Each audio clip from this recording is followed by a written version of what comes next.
Three Dayton, Ohio men are in custody after a wild police chase that lasted about 40 minutes.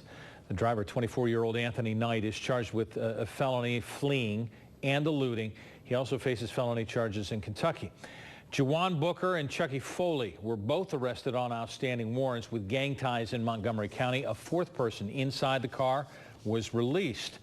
Agents with the Regional Narcotics Unit attempted to pull over the car for a traffic violation on I-75 in Sharonville just before 11:30 this morning. Driver exited in the area of Bird and Mangum in Lincoln Heights before heading south on I-75. Local 12's Bob Herzog shares some of the close calls during the 55-mile chase. It was a scene both fascinating and frightening to behold as that police chase came down I-75 and continued through all three states here. Went through Ohio, went through Kentucky and Indiana. We picked up the chase on I-75, a little bit north of 74, getting up into the Lockland area. As we take a look at some of the video we were able to capture from the Buckeye traffic cameras, you can see that light-colored vehicle there. Comes weaving back in from the right shoulder as that southbound traffic continued past 74. Again, you can see the vehicle off to the right side and breaking back to the left and getting into that high-speed lane there. The police vehicles picking up the chase past Hopple Street, on down I-75, past the Western Hills Viaduct, hitting that bend, heading past Ezra Charles. Again, you can see that light-colored vehicle in the high-speed lane till eventually it hit the top deck of the Brent Spence Bridge going southbound. We pick up the chase now at the cut in the hill and watch that light-colored vehicle weaving in and out once again. Gets over into the right shoulder and then cuts way back over again until finally gets to the top of the cut in the hill and exits. The suspect vehicle exits 7175 southbound right here at Kyle's Lane. Watch what happens at the traffic signal. The police vehicle pulls in and the suspect vehicle weaves around the other SUV there and gets right back onto the interstate, continuing southbound on 7175.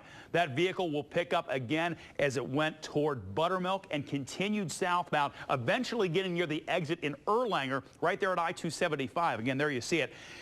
Once it got to Erlanger, made the exit there at Donaldson, and there you can see the vehicle moving down Donaldson, now off of the interstate. Now, at some point, that suspect vehicle got back onto the interstate at 275. We don't know if that happened at Mineola Pike or if it happened closer to the airport. What we do know is once the vehicle got back on 275 on the Kentucky side down there, it continued westbound and pushed toward the Carroll Cropper Bridge, eventually making the pass over into Indiana.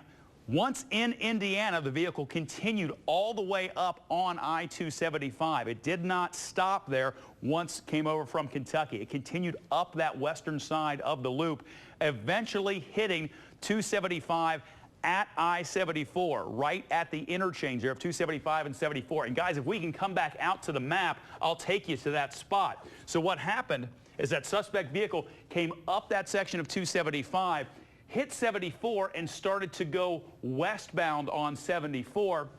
We believe what happened at that point, the suspect vehicle exited right there at Dry Fork, made its way to Harrison Avenue, and ultimately into the parking lot of that Skyline Chili, where we know the suspect vehicle was stopped by police. Again, fascinating, frightening, and certainly we'll continue to follow this case very, very closely for you. Bob Herzog, Local 12 News. Well, Candace Riley shared these pictures with us from the scene at Skyline on Harrison Avenue, where that chase ended.